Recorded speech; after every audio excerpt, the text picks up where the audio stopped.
की माइनॉरिटी को और विशेषकर मुस्लिम भाइयों को भड़काया जा रहा है।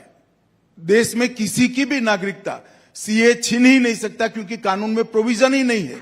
सीए जो शरणार्थी आए हैं पाकिस्तान और बांग्लादेश से धार्मिक प्रताड़ना के कारण, उनको नागरिकता देने का कानून है, और मैं मानता हूं इसमें किसी का विरोध नहीं होना।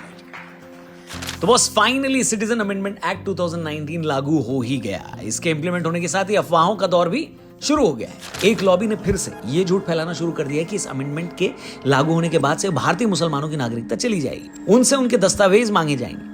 खबर आने के बाद से लगातार एक कोशिश की जा रही है कि इस कानून के नाम पर देश के मुसलमानों को भड़काया जाए, मगर यकीन मानिए दोस्तों, ऐसा कुछ भी नहीं है। तो क्या है नागरिकता संशोधन अधिनियम? इसके लागू होने से किस किस को फायदा होगा? क्या यह कानून भारतीय मुसलमानों के खिलाफ है? आइए एक एक करके इन तमाम सवालों के जवाब देते हैं। गृह मंत्री जी, सीएए कब लागू होगा? सीए ये देश का कानून है, पत्थर पर लकीर है, ये वास्तविकता है, ये लागू होगा ही होगा, और इस चुनाव के पहले होगा। इसको कोई नहीं रोक सकता। तो दोस्तों, जैसा कि हमने आपको बताया, 11 मार्च 2024 को एक अधिसूचना लाकर केंद्र सरकार ने सीएए 2019 को लागू कर दिया। इस एक्ट के लागू होने के बाद से पाकिस्तान, बांग्लादेश और अफगानिस्तान से आए हिंदू, सिख, बौद्ध, पारसी, ईसाई और जैन धर्म के लोगों को भारत की नागरिकता देने का रास्ता साफ हो गया। इस कानून को लाने के पीछे भारत सरकार का मकसद ये है कि ऐसे गैर मुस्लिम जिनका इन 3 मुस्लिम देशों में धर्म के आधार पर अगर उत्पीड़न हुआ है, उन्हें भारत की नागरिकता दी जाए। इस कानून के अंडर कोई भी नॉन मुस्लिम जो 31 दिसंबर 2014 से पहले भारत आया है, वो सरकारी पोर्टल पर जाकर भारतीय नागरिकता के लिए अप्लाई कर सकता है। उसे बस ये बताना होगा कि वो भारत कब आया। आपको बता दें, 1947 में पाकिस्तान बनने के 2 साल बाद पाकिस्तान के प्रधानमंत्री लियाकत अली खान और भारत के प्रधानमंत्री जवाहरलाल नेहरू जी के बीच एक समझौता हुआ था। इस समझौते में दोनों देशों ने इस बात का आश्वासन दिया था कि वो अपने देश में रह रही माइनॉरिटीज को पूरी सुरक्षा देंगे। मगर इतने सालों में पाकिस्तान और बाद में उससे निकलकर बने बांग्लादेश में हिंदू, सिखों और बाकी माइनॉरिटीज की क्या हालत हुई, ये किसी से छिपी नहीं है। पाकिस्तान में हिंदुओं की हालत का तो इसी से अंदाजा लगाइए कि पाकिस्तान के पहले कानून मंत्री एक दलित हिंदू जोगेंद्र नाथ मंडल थे, मगर पाकिस्तान में अपने साथ हुए बुरे सलूक के चलते वो 1950 में वापस भारत आ गए और बाकी जिंदगी बंगाल में गुमनामी की जिंदगी बिताने को मजबूर हो गए। भारत में बहुत सारे लोगों का मानना था कि पाकिस्तान ने नेहरू लियाकत समझौते के तहत अपनी माइनॉरिटीज को सिक्योरिटी नहीं दी थी, इसलिए यह भारत का फर्ज है कि वो इन देशों में रहने वाले हिंदू, सिखों और बाकी अल्पसंख्यकों को सुरक्षा दे। अब आता है सबसे बड़ा सवाल, या ऐसा मुद्दा जिसे लेकर लगातार अफवाहें फैलाई जा रही हैं। कुछ लोग लगातार ये झूठ फैला रहे हैं कि ये कानून भारतीय मुसलमानों के खिलाफ है। इससे पहले कि हम उस झूठ की पोल खोलें, आपको ये बता दें कि बहुत सारे लोगों ने वैसे प्रेडिक्ट कर लिया था कि केंद्र सरकार चुनावों से पहले सीएए को लेकर नोटिफिकेशन ले ही आएगी, और ऐसा हुआ भी। वैसे प्रेडिक्शन का बड़ा रोल होता है सब जगह। जैसे मैंने एक आर्टिकल पढ़ा कि एक एस्ट्रोलॉजर ने 2018 में प्रेडिक्ट कर दिया था कि 2019 में आर्टिकल 370 हटा दिया जाएगा। वैसे ही 2019 में जब किसी को एक दिन पहले तक ये नहीं मालूम था कि ऐसा कुछ होने वाला है, एक एस्ट्रोलॉजर ने कैसे प्रेडिक्ट कर लिया। शॉकिंग है ना। और देखिए, अभी सीएए भी लागू हो गया। मुझे भी काफी क्यूरियोसिटी हुई कि अपने बारे में मैं कुछ एस्ट्रोलॉजर से पूछूं, तो मैंने ऐसे एक ऐप को डाउनलोड कर लिया, नाम है एस्ट्रोटॉक। वहां पर मैंने एक एस्ट्रोलॉजर प्रिया जी से बात करी। उन्होंने मुझसे मेरा डेट ऑफ बर्थ और टाइम मांग लिया। जैसे मैंने उन्हें वो दोनों चीजें शेयर करी, उन्होंने मुझसे कहा कि क्या आप मीडिया या सोशल मीडिया से रिलेटेड एंटरटेनमेंट फील्ड में कोई काम करते हो? मैं भी एकदम शॉक में चला गया, क्योंकि मैंने उन्हें नाम और अपना फोटो वगैरह तो भेजी नहीं थी। फिर उनको कैसे पता? मैंने उनसे 2024 को लेकर काफी कुछ पूछा है। उनसे बात करके काफी क्लैरिटी भी मुझे मिल गई है। आप में से कई स्टूडेंट हैं, वर्किंग प्रोफेशनल्स हैं और सिंगल भी होंगे। काफी लोगों को पता करना होगा कब मिलेगी जॉब, इंक्रीमेंट और गर्लफ्रेंड के बारे में या फिर वाइफ के बारे में। अगर आपको भी ऐसे अपने डाउट्स क्लियर करने हैं तो अपने बहुत सारे इश्यूज को सॉल्व कर सकते हो। एस्ट्रोटॉक ऐप को डाउनलोड करिए, फर्स्ट चैट बिल्कुल फ्री मिलेगी आपको। ठीक है, वीडियो पे वापस आते हैं और आज के मेन सवाल पे बात करते हैं कि क्या सिटीजनशिप अमेंडमेंट एक्ट भारतीय मुसलमानों के खिलाफ है। तो इस बारे में साफ कर दें कि इस कानून का भारत के मुसलमानों से कोई लेना देना नहीं है। सरकार ने भी क्लियर किया कि सीए नागरिकता देने का कानून है, न कि छीनने का, और इसका भारत के नागरिकों से कोई लेना देना नहीं है। कुछ लोग ये बोलकर इस कानून को भेदभाव वाला बता रहे हैं कि इस कानून में पाकिस्तान, बांग्लादेश और अफगानिस्तान से आने वाले सभी धर्मों के लोगों को शामिल किया गया मगर मुसलमानों को नहीं। अरे भाई, अगर इस बात की शिकायत है तो उसे भी क्लियर कर देते हैं और इसे समझना कोई रॉकेट साइंस नहीं है। बड़ी सिंपल सी बात है। पाकिस्तान, अफगानिस्तान और बांग्लादेश ये तीनों ही मुस्लिम देश हैं। अब इन देशों में अगर माइनॉरिटीज के साथ अत्याचार होता है, वो माइनॉरिटीज जो देश के बंटवारे से पहले भारत का ही हिस्सा थी, तो क्या भारत का यह फर्ज बनता है कि वो इन लोगों को प्रोटेक्ट करे? अब ऐसा तो नहीं हो सकता ना कि इन तीनों मुस्लिम देशों में रहने वाले मुसलमानों के साथ मुसलमान होने की वजह से अत्याचार किया जा रहा हो। ऐसा तो है नहीं।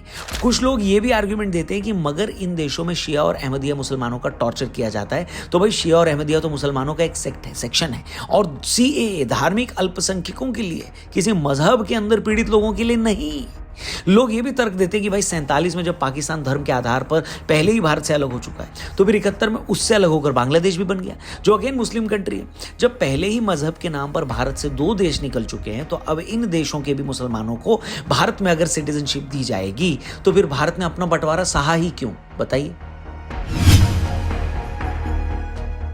एक सवाल यह भी पूछा जा रहा है कि क्या पहली बार इस तरह का कानून आ रहा है? तो बता दूं, नहीं, इससे पहले 2 बार ऐसे कानून आ चुके हैं। आपको बता दें, इस तरह का पहला कानून 1950 में तब आया था जब नेहरू जी देश के प्रधानमंत्री थे और डॉक्टर अंबेडकर देश के कानून मंत्री थे। उस वक्त दी इमिग्रेंट एक्ट लाया गया था। उस कानून को लाने के 2 मकसद थे। एक तो जो लोग किसी गलत इरादे से असम में घुसे थे, उनकी पहचान करके उन्हें देश से बाहर निकालना, और दूसरा ऐसे सिखों और हिंदुओं को भारत में रुकने की इजाजत देना जिनका धर्म के आधार पर पाकिस्तान में उत्पीड़न हुआ था और वो भारत में आ गए थे। इसके बाद 2003 में वाजपेयी जी की सरकार ने गुजरात और राजस्थान की सरकारों को यह खास राइट्स दिए थे कि वो पाकिस्तान और बांग्लादेश से प्रताड़ित होकर आए हिंदुओं और सिखों को भारत की नागरिकता दें।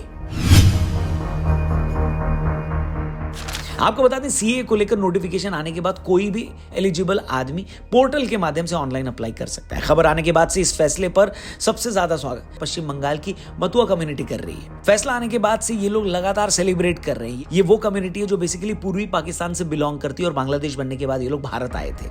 आपको जानकर हैरानी होगी कि पश्चिम बंगाल में मतुआ कम्युनिटी के 30 लाख लोग हैं। जी हाँ, 30 लाख लोग।